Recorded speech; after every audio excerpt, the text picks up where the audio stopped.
The roar of the Lamborghini Aventador's engine was still echoing in my ears as I pulled into my assigned parking spot. It was a symphony of power, a mechanical aria that announced my arrival with unapologetic grandeur. I'd worked my tail off for years, sacrificing weekends and late nights, all culminating in this. My dream car, a bright, almost offensively vibrant, Verde Mantis green Lamborghini.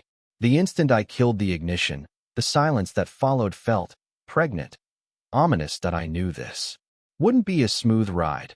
Not with the Pleasant Valley Homeowners Association. I stepped out, admiring the sleek lines and aggressive stance of my new baby.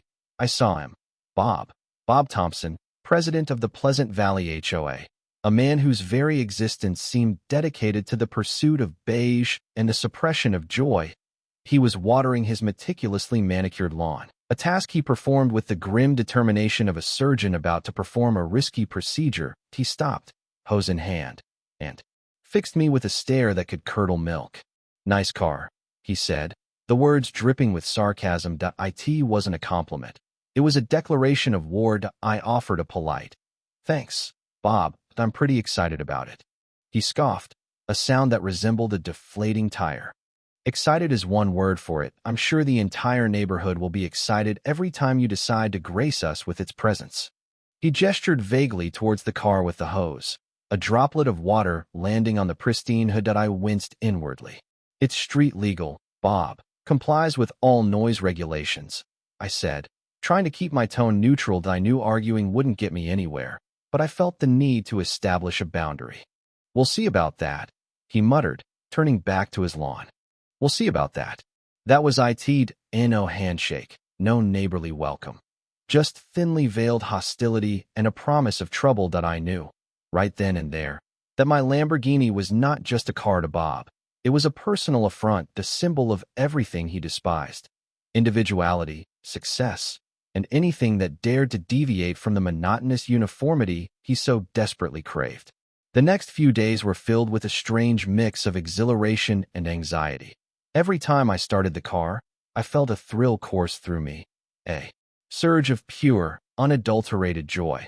But that joy was always tempered by the nagging feeling that I was being watched, judged, and scrutinized. I'd catch glimpses of Bob peering from behind his curtains, his face a mask of disapproval. The tension was building, a slow-burning fuse leading to an inevitable explosion. That I knew it was only a matter of time before the Pleasant Valley HOA, led by its self-appointed arbiter of taste, declared open season on my Lamborghini, and me. The first official warning arrived less than a week after my initial encounter with Bob. It was a brightly colored, laminated notice slipped under my windshield wiper, the kind usually reserved for abandoned shopping carts or stray dogs. This one, however, was specifically addressed to me and my obnoxiously green vehicle. The complaint? Improper parking. Apparently, my Lamborghini was encroaching upon the sacred space designated for my neighbor's Toyota Prius. Never mind that I was well within the painted lines, a fact I confirmed with a measuring tape and a level of precision usually reserved for NASA engineers. The issue, it seemed, wasn't the parking itself, but the perception of improper parking caused by the car's sheer size, and, let's be honest, its eye-catching hue. Then came the excessive revving. Complaint. This one was particularly galling. That I'm not a hoonigan, that I don't go around tearing up the neighborhood streets like some teenage delinquent. That I appreciate the car's power, yes, but I also respect the rules of the road and the peace of my neighbors.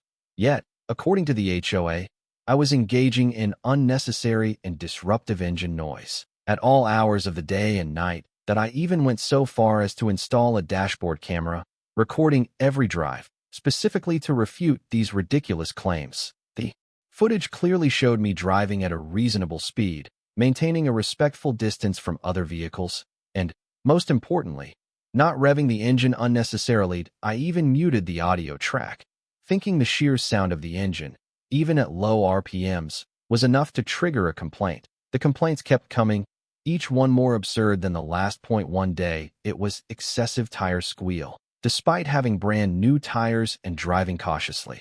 Another day it was unauthorized vehicle washing in my driveway. Apparently, rinsing off bird droppings with a garden hose constituted a major infraction. The HOA even took issue with the car cover I used, claiming it was aesthetically displeasing and violated some obscure clause about maintaining a uniform appearance within the community. The cover was gray, for crying out loud. It was clear this wasn't about legitimate grievances. It was about harassment. Bob was using the HOA as his personal weapon, wielding its petty rules and regulations to make my life a living hell. The tension in the neighborhood was palpable. Some neighbors, initially curious about the car, now avoided eye contact, seemingly afraid of being associated with my rebellious presence. Others, undoubtedly loyal to Bob and the HOA, shot me glares of disapproval whenever I dared to venture outside. The situation was escalating. What started as thinly veiled hostility had morphed into a full-blown campaign of petty harassment that I knew I needed to do something, and fast. Before Bob and his beige brigade drove me completely insane, that MY dream car was quickly becoming a nightmare, and I was starting to regret ever moving into Pleasant Valley. The official notice of noise violation arrived via certified mail, a thick envelope bearing the imposing seal of the Pleasant Valley Homeowners Association that IT felt like a summons to a kangaroo court. Inside, the document was filled with legal jargon and bureaucratic doublespeak, all culminating in a single, damning accusation. My Lamborghini was in violation of community noise standards. The violation, according to the notice, occurred at precisely 7:17 a.m. on a Tuesday. The specific offense was excessive engine noise during early morning hours, a blatant lie given that I was demonstrably at my office, a good 45-minute drive away, at that exact time that I had time-stamped security footage from my office building to prove it. The fine? A hefty $500, and, according to the small print, repeated violations could result in further penalties, including the potential revocation of my parking privileges. The absurdity of it all was almost comical. If it weren't so infuriating that MY car was street legal, the IT passed all state-mandated noise regulations. I even had documentation from the dealership confirming this. I decided to take matters into my own hands. That I purchased a professional-grade sound level meter and, over the course of several days, meticulously recorded the decibel levels produced by my Lamborghini under various driving conditions. The results were clear. Even at full throttle, the car barely exceeded the legal noise limits for residential areas. In fact, it was often quieter than the garbage truck that rumbled through the neighborhood every Wednesday morning. This wasn't about noise. It was about power. Bob and the HOA were using this noise violation as a pretext, a flimsy excuse to exert their authority and force me into compliance. It was a blatant attempt to bully me into getting rid of my car, or at least keeping it locked away in the garage, out of sight and out of mind. I started to suspect a more elaborate scheme.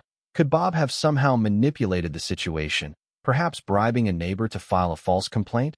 Or maybe he doctored the noise reading himself, using his position as HOA president to fabricate evidence. The thought of such blatant corruption made my blood boil, that I began subtly questioning my neighbors, trying to gauge their feelings about the car and the noise complaints. Most were hesitant to speak openly, clearly afraid of incurring Bob's wrath. However, a few offered veiled expressions of sympathy, hinting that they too found the HOA's actions excessive and unfair. One elderly woman, Mrs. Henderson, even slipped me a note suggesting I look into the meeting minutes from last year, implying there might be something relevant buried within the HOA's records. The noise violation was a turning point. That IT was no longer just about petty annoyances and minor inconveniences. It was about principle, about standing up to injustice, and about protecting my property rights. I knew I couldn't back down. That I had to fight this, not just for myself, but for anyone else who might fall victim to the HOA's overreach. The battle lines were drawn, and I was ready to fight. The HOA meeting was held in the community clubhouse, a sterile, beige-walled room that reeked of stale coffee and simmering resentment. The air was thick with unspoken grievances and the barely suppressed animosity of neighbors forced to coexist in a meticulously regulated environment. As I walked in, clutching my meticulously prepared evidence, noise level readings, dashcam footage, and dealership documentation, I could feel the weight of their collective judgment. The HOA board sat at a long table, like a panel of stern-faced judges ready to deliver a harsh sentence. Bob, of course, was front and center, his gaze fixed on me with undisguised disdain. Flanking him were Mrs. Abernathy, the self-appointed guardian of neighborhood aesthetics, and Mr. Henderson, no relation to the helpful Mrs. Henderson, a retired accountant who treated the HOA budget like his personal piggy bank. Bob called the meeting to order with a perfunctory gavel bang that he droned through the agenda, dispensing with routine matters with practiced efficiency. Finally, he arrived at the item listed as noise violation, resident, protagonist's last name, that he looked up, his eyes narrowing. Mr. Protagonist's last name. You are here to dispute the noise violation issued to you regarding your vehicle. He practically spat out the word vehicle. I stood up, trying to project an air of calm confidence despite the knot of anxiety tightening in my stomach. Yes, Mr. Thompson. I am here to demonstrate that the noise violation is completely unfounded. I presented my evidence, starting with the time-stamped security footage proving I was miles away from the neighborhood at the time of the alleged violation. Bob waved his hand dismissively. The footage is inconclusive. It doesn't prove you weren't speeding through the neighborhood earlier that morning. I tried to remain patient. I also have documentation from the Lamborghini dealership confirming that the car meets all state and local noise regulations. Mrs. Abernathy chimed in, her voice dripping with condescension. Regulations are one thing, Mr. Protagonist's last name. Common courtesy is another. Some things are legal, but still inappropriate. Mr. Henderson, the accountant, added his 2 cents. And think of the property values. A loud, flashy car like that could scare away potential buyers. I felt a surge of anger rising within me. But I have objective data. I protested, holding up the sound level meter readings. These readings clearly show that my car is no louder than the average lawnmower. Bob leaned forward, his face inches from mine. This isn't about decibel levels, Mr. Protagonist's last name. It's about the disruption your vehicle is causing to the peace and tranquility of our community. It was clear they weren't listening. They had already made up their minds. This wasn't a hearing. It was a public shaming. The power dynamics were starkly evident. Bob and his cronies controlled the narrative, wielding their authority to silence dissent and enforce their narrow-minded vision of Pleasant Valley. I looked around the room, hoping to find a sympathetic face, a glimmer of understanding. But all I saw were blank stares and averted gazes. I was alone, facing a wall of prejudice and resentment. The battle had begun, and I knew it was going to be a long and arduous fight. The morning started like any other. I stumbled out of bed, bleary-eyed, craving a strong cup of coffee. I glanced out the window, half expecting to see Bob watering his lawn with an extra dose of malice, but he was nowhere in sight. What wasn't in sight, however, was infinitely more alarming. My parking spot was empty. My Lamborghini was gone. My first thought was, of course, theft. My heart hammered against my ribs, a frantic drumbeat of panic. I rushed outside, scanning the street in disbelief. Had I parked somewhere else and simply forgotten? No, I always parked in my assigned spot, a habit ingrained by years of apartment living. I called the police immediately, my voice trembling as I reported the stolen vehicle. The officer on the other end of the line was polite, but his tone suggested this was just another Tuesday morning in Pleasant Valley. He took down the details: make, model, color, license plate, and assured me they would investigate. I spent the next few hours in a state of agitated despair, pacing back and forth, replaying every detail of the previous day, searching for any clue, any sign that might explain what had happened. Had I made enemies I wasn't aware of? Was this some kind of elaborate prank? The possibilities swirled in my mind, each one more terrifying than the last. Then, a call from the police. They had located my car. Relief washed over me, quickly followed by a fresh wave of confusion. It hadn't been stolen, not in the traditional sense. The police informed me that the Lamborghini had been towed. Towed? But why? I hadn't violated any parking regulations. I hadn't been involved in an accident. The officer hesitated, then delivered the bombshell. The HOA had authorized the tow. The HOA? I couldn't believe it. They had actually stolen my car. The audacity, the sheer brazenness of it all left me speechless. This wasn't just harassment. It was outright theft, disguised as a legitimate legal action. The police explained that the HOA had cited repeated violations of community noise standards as the reason for the tow. They had deemed my car a public nuisance and had taken it upon themselves to remove it from the premises. The officer seemed uncomfortable, acknowledging that the situation was unusual. but that they were obligated to follow the HOA's instructions that I demanded to know where my car was being held. The officer provided the address of an impound lot on the outskirts of town that I hung up, seething with rage. This was an act of war.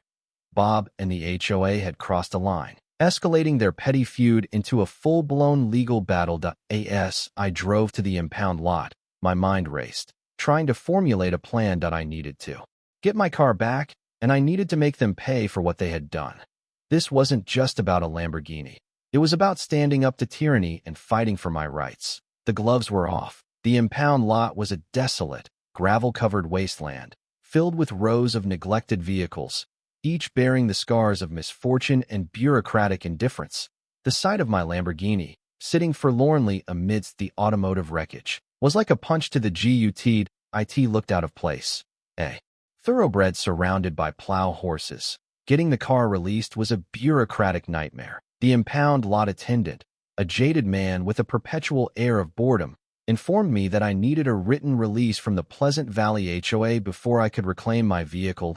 He recited the legalese with robotic precision, clearly accustomed to dealing with irate car owners caught in the tangled web of regulations.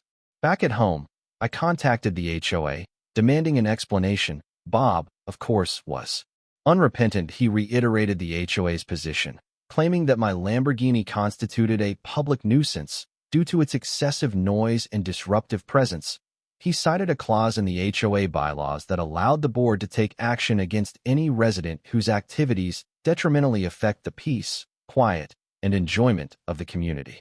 He even had the gall to quote the definition of public nuisance from the state's legal code, arguing that my car fit the description perfectly. He claimed that the repeated noise violations, combined with the car's ostentatious appearance, had created a hostile and uncomfortable environment for other residents that I countered with my evidence.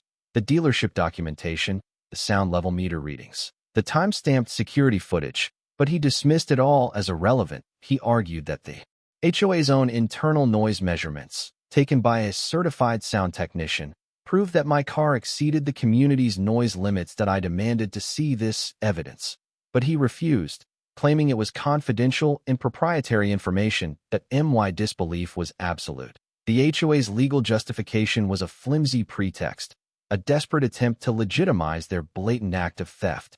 They were twisting the law to suit their own agenda, using the vague language of the bylaws to silence dissent and enforce their arbitrary rules. That I consulted with a lawyer, Mr. Davies, a seasoned litigator who specialized in HOA disputes. He listened patiently to my story. Reviewing the evidence I had gathered, he confirmed my suspicions. The HOA's legal arguments were weak and highly questionable. They're claiming public nuisance, but they have to prove that your car is causing a substantial and unreasonable interference with the rights of other residents, Mr. Davies explained. And they have to show that they've made a reasonable effort to resolve the issue before resorting to such drastic measures. He was skeptical that the HOA could meet this burden of proof. However, he cautioned me that HOA disputes could be complex and protracted, often dragging on for months or even years. He advised me to prepare for a long and arduous legal battle. That I was ready. The HOA had taken my car, but they hadn't broken my spirit. That I was more determined than ever to fight back, to expose their corruption and reclaim my rights. This was no longer just about a Lamborghini. It was about the principle of justice and the right to live free from arbitrary and oppressive regulations. With the legal battle looming, I knew I needed to build an airtight case. That Mr. Davies, my lawyer, emphasized the importance of gathering as much evidence as possible to counter the HOA's claims of public nuisance and noise violations. He suggested focusing on 3 key areas: independent noise tests, witness statements, and further legal consultations. First, I hired an independent acoustical engineer, Dr. Emily Carter, to conduct a comprehensive noise assessment of my Lamborghini. Dr. Carter was a highly respected expert in her field, with years of experience in environmental noise analysis. She used state-of-the-art equipment to measure the decibel levels produced by my car under various driving conditions, replicating the scenarios that the HOA had cited in their noise violation notices. The results were even more conclusive than my own amateur measurements. Dr. Carter's report unequivocally stated that my Lamborghini consistently met or exceeded all applicable noise regulations. She even compared the noise levels of my car to those of other vehicles commonly found in residential areas, such as SUVs and pickup trucks, and found that my Lamborghini was often quieter. Next, I embarked on a mission to gather witness statements from my neighbors. This was a delicate task, as many residents were hesitant to get involved, fearing retaliation from Bob and the HOA. However, I managed to convince a few brave souls to speak out in my defense. Mrs. Henderson, the elderly woman who had slipped me the note about the meeting minutes, was the first to agree. She testified that she had never been bothered by the noise of my car and that she found the HOA's actions outrageous and unfair. She even recounted a conversation she had overheard between Bob and another HOA board member, in which Bob had allegedly expressed his personal dislike for my car and vowed to get rid of it. Another neighbor, Mr. Johnson, a retired engineer, also agreed to provide a statement. He testified that he had often admired my Lamborghini and that he found the HOA's noise complaints to be completely unfounded. He even offered to conduct his own noise measurements, using his personal sound level meter, and confirmed that my car was well within the legal limits.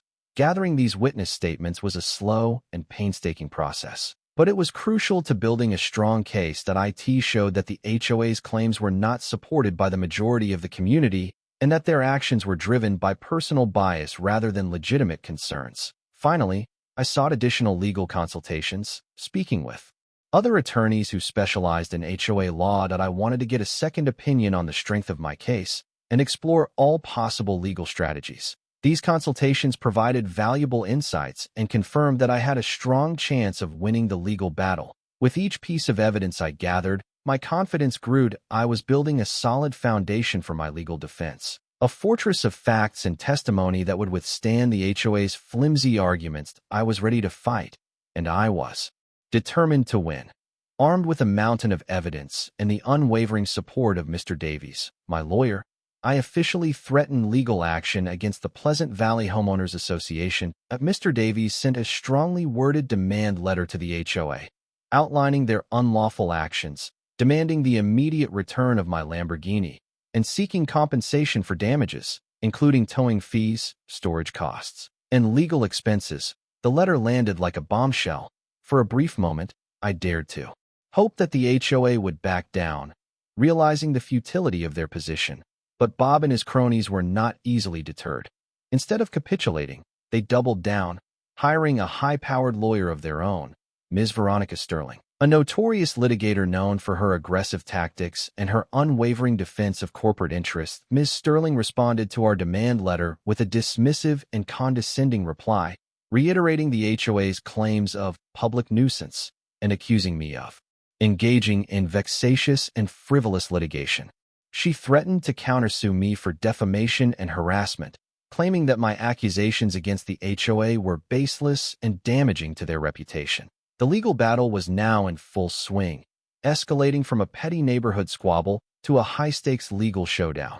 The news of the Lamborghini dispute began to spread beyond the confines of Pleasant Valley, attracting the attention of local media outlets. A reporter from the local newspaper, the Pleasant Valley Gazette, contacted me, expressing interest in covering the story. I hesitated at first, wary of the potential for negative publicity. But Mr. Davies convinced me that media attention could be a powerful tool, exposing the HOA's overreach and garnering public support for my cause. I agreed to an interview, carefully crafting my message to highlight the HOA's unfair treatment and the absurdity of their claims. The reporter interviewed several of my neighbors, including Mrs. Henderson and Mr. Johnson, who bravely recounted their experiences with the HOA and their support for my case. The story ran on the front page of the Pleasant Valley Gazette with a headline that screamed, "HOA steals Lamborghini, claims it's too loud." The article detailed the HOA's actions, my efforts to gather evidence, and the legal battle that was now underway. The response was immediate and overwhelming. The article went viral on social media, sparking outrage and generating a flood of supportive messages. People from all over the country contacted me, sharing their own stories of HOA abuse and offering encouragement and advice.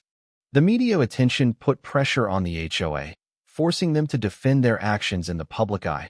Bob, in particular, was subjected to intense scrutiny as his role in the dispute became increasingly apparent.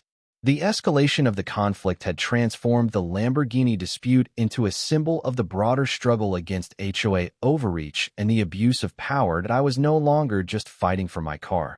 I was fighting for the rights of homeowners everywhere. Despite the media attention and the growing legal pressure, the HOA remained steadfast in their refusal to release my Lamborghini to Ms. Sterling. Their lawyer continued to stonewall, insisting that the car would remain impounded until the dispute was resolved in court. That I visited the impound lot several times, each visit a painful reminder of the injustice I was facing. The lot attendant, now visibly uncomfortable with the situation, confirmed that the HOA had paid for an extended storage period, suggesting they had no intention of releasing the car anytime soon. Something didn't sit right with me. The whole situation felt increasingly bizarre, even for the Pleasant Valley HOA. Why were they so adamant about keeping my car impounded? What were they hoping to achieve? Driven by a nagging suspicion, I decided to investigate further. I remembered Mrs. Henderson's cryptic note about the meeting minutes from last year, but I spent hours poring over the HOA's online archives, searching for any clue, any connection that might shed light on the HOA's motives. Finally, I found it. Buried deep within the minutes of a closed-door meeting, I discovered a proposal to build a new community garage, ostensibly to provide additional parking for residents. The proposal had been spearheaded by Bob, who claimed that the garage would address the growing parking shortage in Pleasant Valley. However, the minutes also revealed that the proposed location for the garage was a vacant lot adjacent to Bob's property. And, more importantly, the minutes mentioned that Bob had personally invested a significant sum of money in the project, effectively making him a part owner of the garage. A chilling realization dawned on me. Bob wasn't just trying to get rid of my Lamborghini. He was trying to profit from it.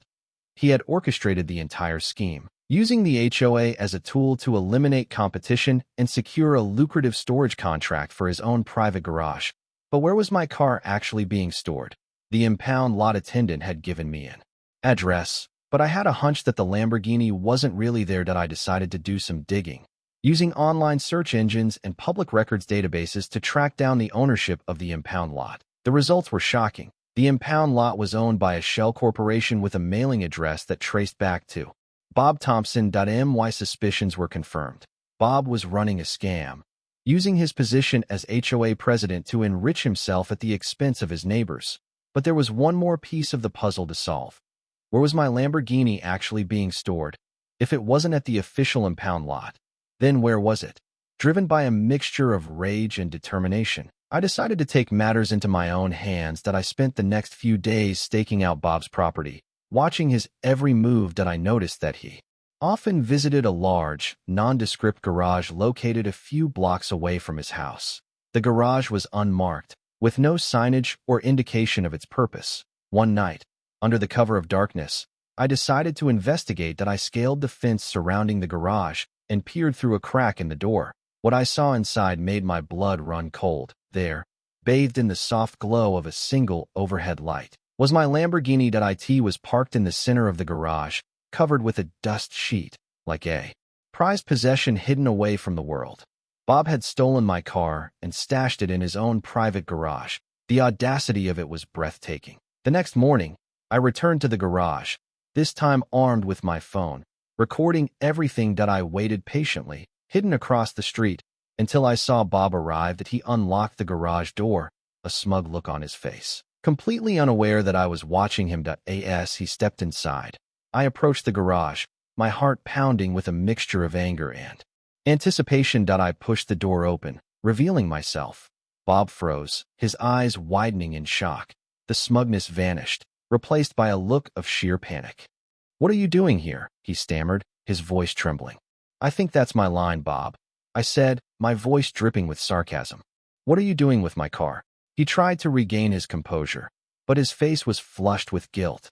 I can explain," he said, his voice barely above a whisper. "I'm all ears," I said, crossing my arms and leaning against the doorframe. He launched into a convoluted explanation, claiming that the car was being safeguarded in his garage, that the impound lot wasn't secure enough, and that he was simply looking out for the best interests of the community. I cut him off. Save it. Bob. I know the truth. I know about the community garage proposal. I know about your investment. I know that you're using the HOA to enrich yourself. He denied everything, his voice growing increasingly agitated. Those are lies, fabrications. I would never do anything like that. Then why is my car in your garage? I challenged him. He hesitated, then blurted out the truth. Okay, fine. Yes, I moved the car, but it's not about the money. It's about respect. Respect? I scoffed. You steal my car and hide it in your garage, and you're talking about respect? He took a step closer, his eyes filled with a strange mixture of anger and desperation. You came into this neighborhood with your fancy car, flaunting your wealth, disrupting the peace. You think you're better than us, don't you? That's ridiculous, I said, shaking my head in disbelief.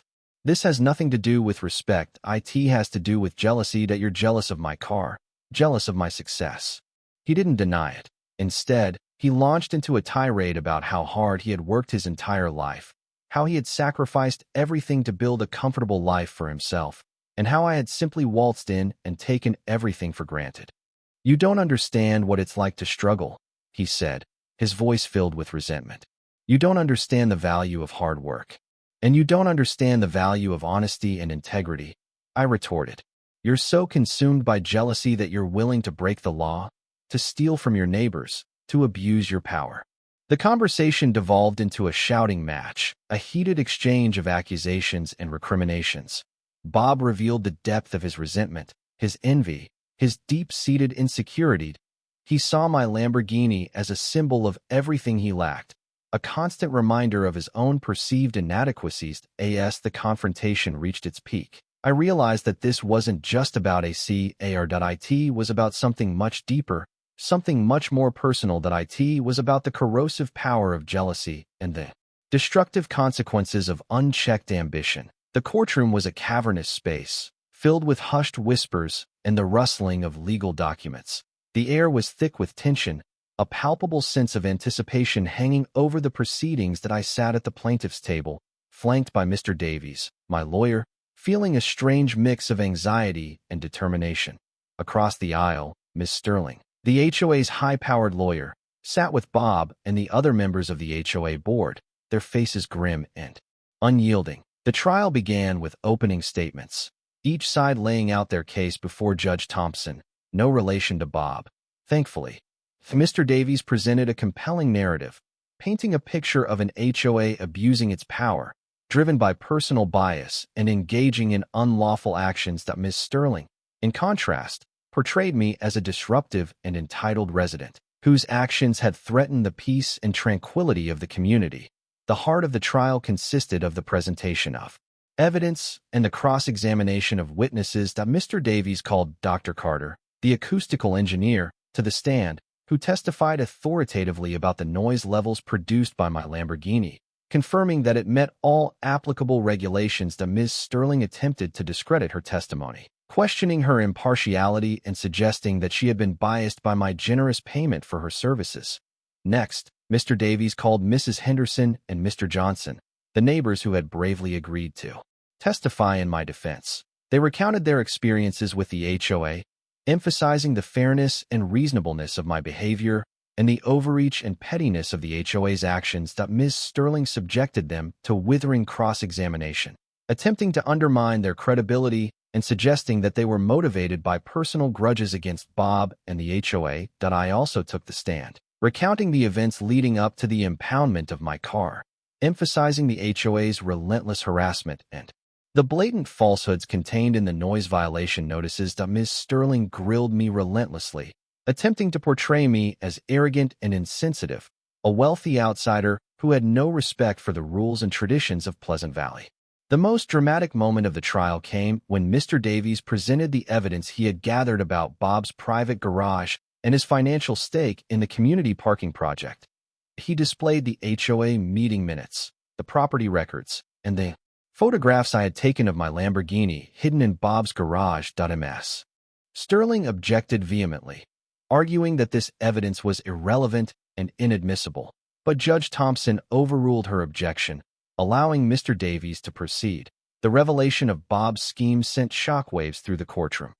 Even Ms. Sterling looked surprised, as if she had been unaware of the full extent of her client's deception. Bob was called to the stand and subjected to a withering cross-examination by Mr. Davies that he stammered and equivocated, his carefully constructed facade crumbling under the weight of Mr. Davies' relentless questioning. He denied any wrongdoing, claiming that he had only been trying to help the community and that the private garage was a separate business venture. But his denials rang hollow, and his credibility was irreparably damaged. After several days of testimony and legal arguments, Judge Thompson announced that he would render his verdict in 1 week. The waiting period was agonizing, filled with uncertainty and anxiety that I replayed the trial in my mind, scrutinizing every detail, second-guessing every decision. Finally, the day arrived. The courtroom was even more crowded than before, packed with reporters, neighbors, and curious onlookers that I sat at the plaintiff's table, my hands clasped tightly in my lap, trying to control my racing heart. Judge Thompson entered the courtroom, his face stern and impassive that he read a prepared statement, summarizing the evidence presented during the trial and outlining the legal principles that had guided his decision.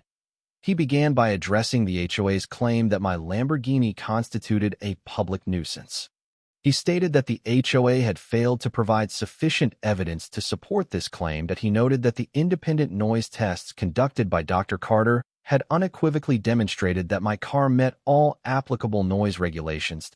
He also emphasized the testimony of Mrs. Henderson and Mr. Johnson, who had testified that they had never been bothered by the noise of my car. He then turned to the issue of Bob's private garage and his financial stake in the community parking project. He stated that Bob's actions had created a clear conflict of interest and that he had abused his power as HOA president to enrich himself at the expense of his neighbors. He concluded by announcing his verdict. He ruled in my favor, finding that the HOA had unlawfully impounded my Lamborghini and that they had engaged in a pattern of harassment and discrimination. He ordered the HOA to immediately return my car, to reimburse me for all towing fees, storage costs, and legal expenses, and to pay me a substantial sum in punitive damages. The courtroom erupted in applause that I felt a wave of relief wash over me, a sense of vindication and triumph. Justice had been served. The HOA had not gotten away with it. Bob, however, was defiant. He stood up, his face contorted with rage, and shouted, "This isn't over. I'll appeal this decision. I'll fight you all the way to the Supreme Court." But his threats rang hollow. His scheme had been exposed, his reputation had been ruined, and his power had been broken. He was a defeated man. I left the courtroom, surrounded by well-wishers and reporters.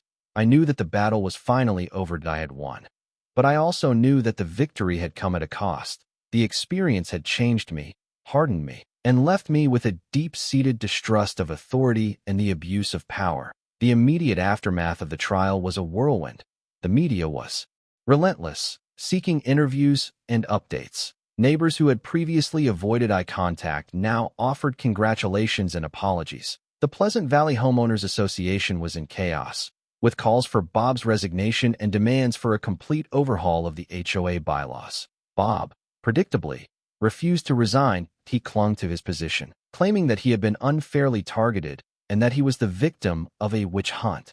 But his authority was gone. The other members of the HOA board, sensing the shifting tides, began to distance themselves from him. The punitive damages I was awarded were substantial, enough to cover my legal expenses and then some. But the money was secondary. What mattered most was that I had won, that I had stood up to injustice and prevailed. However, the victory came at a price. That my relationship with the community was irrevocably damaged. While some neighbors were supportive, others resented me for disrupting the peace and bringing unwanted attention to Pleasant Valley. The HOA, even without Bob at the helm, remained a source of tension and conflict. I faced a difficult decision. Should I stay in Pleasant Valley and continue to fight for change, or should I move on and start fresh somewhere else? Mr. Davies advised me to stay and fight. He argued that my victory had created an opportunity to reform the HOA, to rewrite the bylaws, and to ensure that such abuses of power never happened again. That he suggested that I run for a position on the HOA board, to become a voice for reason and fairness. Other friends and family members urged me to move on. They argued that Pleasant Valley was a toxic environment and that I would never truly be happy there. They suggested that I find a new community, one that was more welcoming and less prone to conflict. That I wrestled with this decision for weeks. On the one hand, I felt a sense of responsibility to the neighbors who had supported me, to Mrs. Henderson and Mr. Johnson, and to all the other residents who had been victimized by the HOA. On the other hand, I longed for peace and tranquility, for a place where I could simply enjoy my Lamborghini without fear of harassment and discrimination. Ultimately, I decided to stay. I couldn't abandon the community to the forces of pettiness and corruption. I owed it to myself and to my neighbors to fight for a better future for Pleasant Valley. I ran for a position on the HOA board, campaigning on a platform of transparency, accountability, and fairness. The election was fiercely contested, but I won by a landslide. The residents of Pleasant Valley had spoken, and they had chosen change. The road ahead would not be easy. There would be resistance and setbacks. But I was determined to transform the Pleasant Valley Homeowners Association into a force for good, a model of responsible governance and community spirit, and I knew that, with the support of my neighbors, I could succeed. The fight was far from over. As I began my tenure on the HOA board, working to implement reforms and rebuild trust within the community, I thought I understood everything. I believed that Bob's actions were solely motivated by jealousy and a desire for personal gain. But as I delved deeper into the HOA's finances and records, I discovered something that changed. Everything. It started with a seemingly innocuous invoice for consulting services paid to a company called Automotive Solutions Group. The invoice was vague, with no details about the nature of the services provided, but the amount was significant, tens of thousands of dollars paid over the course of several years. Intrigued, I decided to investigate further. I tracked down the Automotive Solutions Group, only to discover that it was a shell company with no employees and no legitimate business operations. The company's mailing address was a post office box located in a neighboring state. I dug deeper, tracing the funds paid to Automotive Solutions Group back to their source, and that's when I uncovered the truth. The HOA was secretly funded by a rival car company, a Japanese automaker known for its fuel-efficient and environmentally friendly vehicles. The car company had been secretly funneling money to the HOA for years, using Automotive Solutions Group as a conduit. The purpose of this funding was to suppress the presence of high-performance sports cars in Pleasant Valley, which the car company viewed as a threat to its brand image and its market share. Bob had been aware of this arrangement all along. He had been secretly working as an agent for the car company, using his position as HOA president to implement their agenda. His animosity towards my Lamborghini wasn't just about jealousy. It was about fulfilling his contractual obligations to the car company. The revelation was shocking, almost unbelievable. The entire saga, from the petty warnings to the unlawful impoundment, had been orchestrated by a multinational corporation, using the Pleasant Valley HOA as a pawn in its marketing strategy. I confronted Bob with my findings. Presenting him with the evidence I had gathered, he initially denied everything. But when I threatened to expose him to the authorities, he finally confessed. That he admitted that he had been paid by the car company to suppress the presence of high-performance vehicles in Pleasant Valley, and that he had targeted my Lamborghini specifically because of its ostentatious appearance and its perceived negative impact on the community's image. He claimed that he had been motivated by a desire to protect the environment and to promote responsible driving. But his excuses rang hollow. That he had been motivated by greed, by a desire to enrich himself at the expense of his neighbors. The revelation of the car company's involvement sent shockwaves through Pleasant Valley. The residents were outraged, feeling betrayed and manipulated. The HOA board voted to sever all ties with the car company and to launch an investigation into Bob's actions. The car company, facing a public relations disaster, issued a statement denouncing Bob's actions and claiming that they had been unaware of his scheme.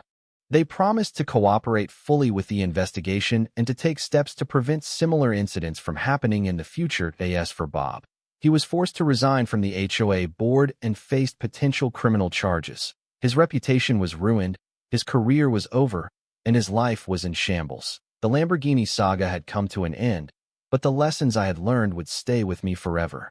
The experience had taught me the importance of vigilance, the dangers of unchecked power, and the lengths to which corporations will go to protect their interests. And it had taught me that sometimes the real reasons behind people's actions are far more complex and sinister than they appear on the surface. The Lamborghini saga taught me more than I ever could have imagined about power, community, and the importance of standing up for one's rights. It was a crash course in local politics, corporate greed, and the human capacity for both pettiness and courage. I learned that power, whether wielded by an individual or an institution, must be constantly scrutinized and held accountable.